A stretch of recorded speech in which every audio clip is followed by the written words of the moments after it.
O Grande Conflito, uma saga milenar e seu final surpreendente. Introdução. Antes da entrada do pecado no mundo, Adão e Eva desfrutavam comunhão aberta com seu Criador.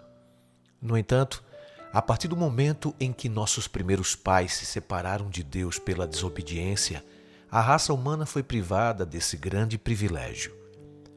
O plano da redenção abriu caminho para que aqueles que vivem na terra ainda tenham conexão com o céu. Deus tem se comunicado com os seres humanos por meio de seu Espírito, dando luz divina ao mundo mediante revelações a seus servos escolhidos. Homens falaram da parte de Deus, impelidos pelo Espírito Santo. 2 Pedro 1, verso 21. Durante os primeiros 2.500 anos da história humana, não houve mensagem escrita da parte de Deus. Aqueles a quem Deus instruía comunicavam seu conhecimento aos outros, o qual foi transmitido de pai para filho ao longo de muitas gerações. O registro desses fatos começou na época de Moisés. Revelações inspiradas foram reunidas em um livro. Essa obra continuou pelo período de 1.600 anos, desde Moisés, o historiador da criação e da lei, até João, que registrou as maiores verdades do Evangelho. A Bíblia revela que Deus é seu autor, mas ela foi escrita por mãos humanas. O estilo variado de seus diferentes livros reflete as características individuais dos escritos. Todas as verdades reveladas foram inspiradas por Deus, 2 Timóteo 3,16, porém, expressas em palavras humanas. Seu Espírito Santo, o Infinito, trouxe luz à mente e ao coração de seus servos. Ele deu sonhos e visões, símbolos e ilustrações. Então, aqueles a quem o Senhor revelou essas verdades traduziram o pensamento em linguagem humana.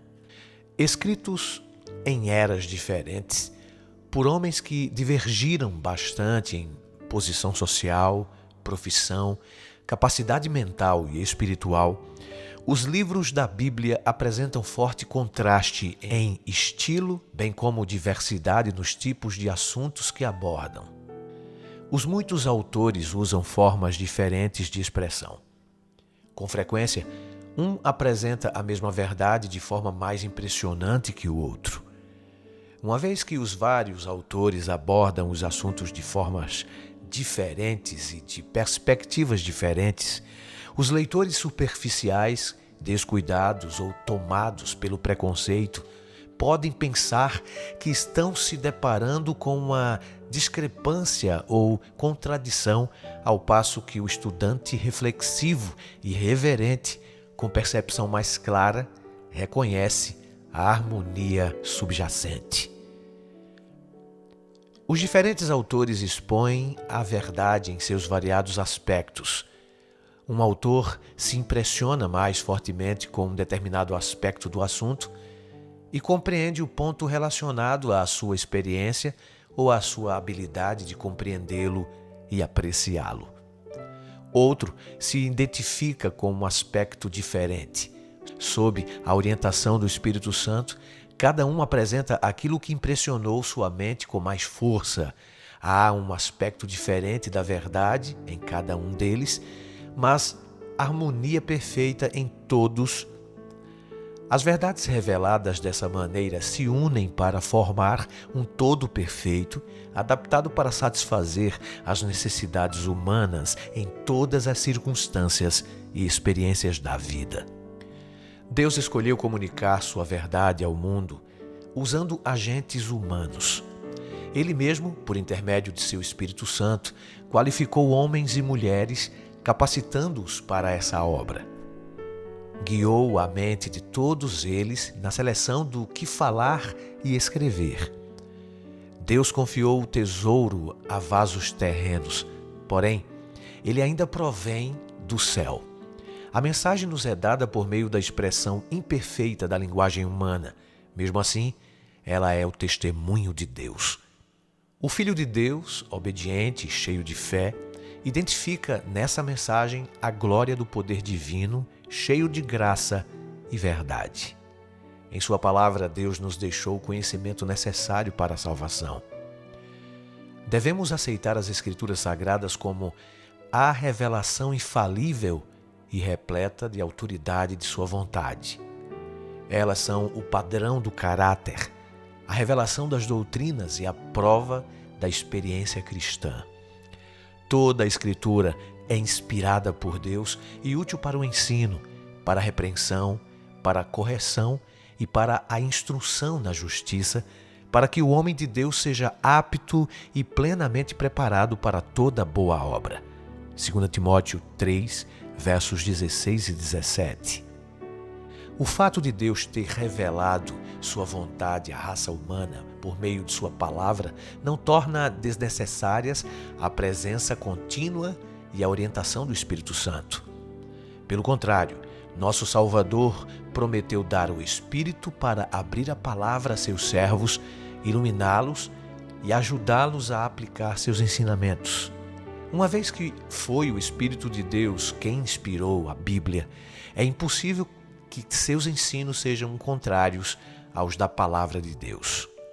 O Espírito não foi dado e nunca será para substituir a Bíblia, porque as Escrituras dizem explicitamente que a palavra de Deus é o padrão de prova de qualquer ensino e experiência. O apóstolo João diz: Amados, não creiam em qualquer espírito, mas examinem os espíritos para ver se eles procedem de Deus, porque muitos falsos profetas têm saído pelo mundo. 1 João 4:1. E Isaías declara: à lei e aos mandamentos, se eles não falarem conforme esta palavra, vocês jamais verão a luz. Isaías 8, verso 20. A obra do Espírito Santo tem sido maculada pelos erros de pessoas que alegam ser iluminadas pelo Espírito e então dizem que não precisam mais da palavra de Deus para guiá-las. São governadas por impressões que imaginam ser a voz de Deus no coração. Mas o espírito que as controla não é o Espírito de Deus. Essa prática de seguir impressões enquanto se negligencia as Escrituras só pode acarretar confusão, engano e ruína. Serve apenas para auxiliar os planos do maligno, uma vez que o ministério do Espírito Santo é de importância vital para a Igreja de Cristo. Um dos planos de Satanás é usar os erros de extremistas e fanáticos para colocar a obra do Espírito em descrédito e levar o povo de Deus a negligenciar essa fonte de força que o próprio Senhor nos providenciou. Em harmonia com a palavra de Deus, seu Espírito continuaria a trabalhar no decorrer da era evangélica. Durante as épocas em que as Escrituras, tanto do Antigo quanto do Novo Testamento, estavam sendo produzidas, o Espírito Santo não parou de comunicar luz a mentes individuais, mesmo em separado das revelações que deveriam ser incluídas no livro da Bíblia. As próprias Escrituras contam como as pessoas receberam advertências, reprimendas, conselhos e instruções por meio do Espírito Santo em questões não relacionadas ao processo da escrita da Bíblia. Também menciona profetas em diferentes eras cujas mensagens não foram registradas. Da mesma maneira, depois que a Bíblia foi concluída, o Espírito Santo continuaria a trabalhar a fim de iluminar, advertir e consolar os filhos de Deus. Jesus prometeu a seus discípulos: mas o Conselheiro, o Espírito Santo, que o Pai enviará em meu nome, lhes ensinará todas as coisas e lhes fará lembrar tudo o que eu lhes disse. Mas quando o Espírito da verdade vier, ele os guiará a toda a verdade e lhes anunciará o que está por vir. João 14, verso 26, capítulo 16, verso 13. As Escrituras ensinam claramente que essas promessas, em vez de se limitar aos dias dos apóstolos, se estendem à Igreja de Cristo em todas as eras. O Salvador garante a seus seguidores: e eu estarei sempre com vocês até o fim dos tempos. Mateus 28, 20. Paulo declarou que os dons e a obra do Espírito foram concedidos à igreja com o fim de preparar os santos para a obra do ministério, para que o corpo de Cristo seja edificado, até que todos alcancemos a unidade da fé e do conhecimento do Filho de Deus e cheguemos à maturidade, atingindo a medida da plenitude de Cristo. Efésios capítulo 4, versos 12 e 13. Para os cristãos de Éfeso, o apóstolo orou pedindo que o Deus do nosso Senhor Jesus Cristo, o glorioso Pai, lhes dê no pleno conhecimento dele. Oro também para que, a fim de que vocês conheçam a esperança para a qual ele os chamou e a do seu poder para conosco, os que cremos. Efésios capítulo 1, versos 17 a 19. O ministério do Divino Espírito, para esclarecer o entendimento e abrir a mente às coisas profundas da Santa Palavra de Deus, era a bênção que Paulo buscava para a igreja de Éfeso. Após o maravilhoso derramamento do Espírito Santo no dia de Pentecostes, Pedro apelou ao povo que se arrependesse e fosse batizado em nome de Cristo para o perdão de seus pecados. Então disse: receberão o dom do Espírito Santo, pois a promessa é para vocês, para os seus filhos e para todos os que estão longe, para todos quantos o Senhor, o nosso Deus, chamar. Atos capítulo 2, versos 38 e 39. Em conexão direta com as cenas do grande dia de Deus, o Senhor prometeu por meio do profeta Joel a manifestação especial de seu Espírito, em Joel capítulo 2, verso 28. Essa promessa se cumpriu parcialmente por ocasião do derramamento do Espírito no dia de Pentecostes. Entretanto, ela vai se cumprir por completo na demonstração da graça divina que acompanhará a obra final do Evangelho. O grande conflito entre o bem e o mal vai se tornar cada vez mais intenso até o fim dos tempos. Em todas as eras, Satanás tem demonstrado sua ira contra a Igreja de Cristo e Deus concedeu sua graça e Espírito a seu povo para fortalecê-lo a resistir ao poder do maligno. Quando os apóstolos de Cristo deveriam levar o Evangelho ao mundo e registrá-lo para todas as eras futuras, eles receberam a iluminação especial do Espírito. À medida, porém, que a Igreja se aproxima de seu livramento final, Satanás age com maior poder. Ele vem cheio de fúria, pois sabe que lhe resta pouco tempo. Apocalipse 12, verso 12.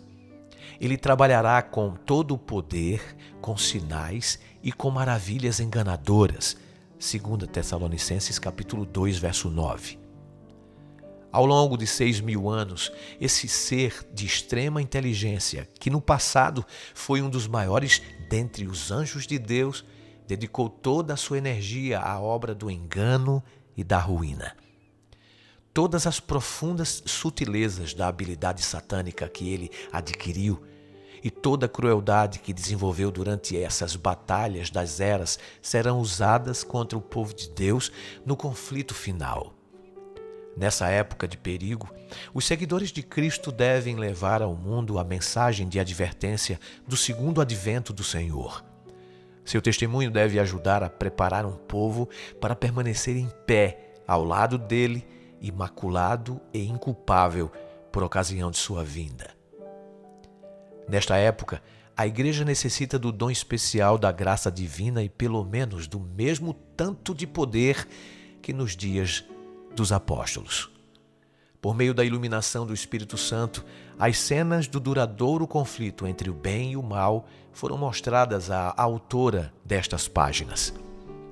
De tempos em tempos, me foi permitido ver o desenrolar, em diferentes eras, do grande conflito entre Cristo, o príncipe da vida, o autor de nossa salvação, e Satanás, o príncipe do mal, o autor do pecado, o primeiro transgressor da santa lei de Deus. A maldade de Satanás contra Cristo tem sido direcionada contra os seguidores de Jesus. Em toda a história do passado, é possível identificar o mesmo ódio aos princípios da lei de Deus, a mesma prática de engano por meio da qual Satanás tentou fazer o erro parecer verdade, substituir a lei divina pelas leis humanas e levar o povo a adorar a criatura em lugar do Criador. Em todas as eras, Satanás tem tentado continuamente fazer uma representação incorreta do caráter de Deus, levar as pessoas a se apegarem a um conceito falso do Criador e vê-lo com medo e ódio em vez de amor. O inimigo procurou descartar a lei divina, fazendo as pessoas pensarem que estão desobrigadas de seus requerimentos. Ele persegue aqueles que ousam resistir a seus enganos. Podemos ver essas coisas na história dos patriarcas, profetas e apóstolos, dos mártires e reformadores. No grande conflito final, Satanás usará as mesmas abordagens, revelará o mesmo espírito e atuará com o mesmo objetivo de todas as eras anteriores. Aquilo que até aqui tem sido, continuará a ser, com exceção de que a batalha vindoura será marcada por uma intensidade terrível de um jeito que o mundo nunca viu. Os enganos de Satanás serão mais sutis e seus ataques mais determinados. Se possível, ele enganaria até aqueles a quem Deus está salvando. Marcos 13, 22. À medida que o Espírito de Deus abria minha mente para as grandes verdades de sua palavra e para as cenas do passado e do futuro, fui instruída a tornar conhecido aos outros aquilo que me foi revelado desta maneira: delinear a história do conflito em eras passadas e, de maneira especial, apresentá-la de uma forma que lance luz sobre a batalha futura que velozmente se aproxima. Ao fazer isso, tentei selecionar e agrupar os acontecimentos da história da Igreja de uma forma que mostre o desdobramento das grandes verdades que foram dadas ao mundo em épocas diferentes, as quais incitaram a ira de Satanás e o ódio da Igreja que ama o mundo, as quais foram preservadas pelo testemunho daqueles que, diante da morte, não amaram a própria vida. Apocalipse 12, 11. Nesses relatos, encontramos uma prévia do conflito à nossa frente. Olhando para eles à luz da palavra de Deus e com a iluminação de seu Espírito, conseguimos enxergar os enganos de Satanás revelados e os perigos que devemos evitar se quisermos ser achados imaculados perante o Senhor por ocasião de sua vinda. Apocalipse 14, verso 5. Os grandes acontecimentos que marcaram o progresso da reforma em eras passadas são questões históricas, bem conhecidas e universalmente aceitas pelo mundo protestante. São fatos que ninguém é capaz de refutar. Apresentei brevemente essa história de acordo com a perspectiva deste livro e a necessidade de condensar os fatos no menor espaço possível, ao mesmo tempo em que apresenta uma compreensão adequada de seu significado para nós. Em alguns casos, nos quais o historiador agrupou os acontecimentos, fazendo uma explanação ao mesmo tempo sucinta e abrangente do assunto, ou resumiu os detalhes de forma conveniente, suas palavras foram citadas.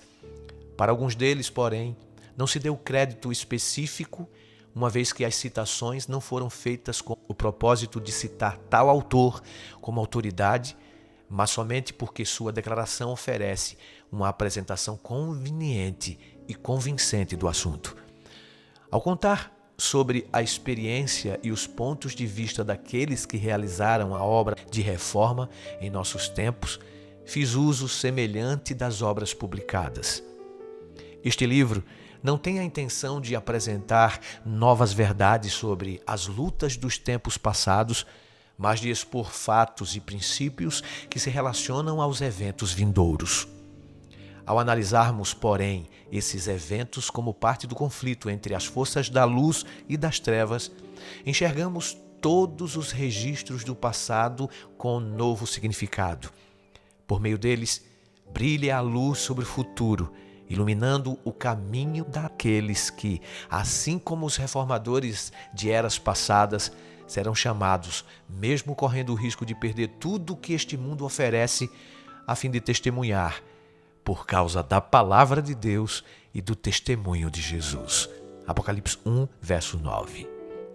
O propósito deste livro é mostrar as cenas do grande conflito entre a verdade e o erro, revelar os enganos de Satanás e como podemos resistir a ele com sucesso, apresentar uma solução satisfatória para o grande problema do mal, lançando luz sobre a origem e o fim definitivo do pecado, de uma forma que revela plenamente a justiça e a bondade de Deus em todo o seu relacionamento com suas criaturas, demonstrando a natureza santa e imutável de sua lei. Minha fervorosa oração é que, por meio da influência deste livro, os leitores sejam livrados do poder das trevas e se tornem dignos de participar da herança dos santos no reino da luz, para o louvor daquele que nos amou e se entregou por nós.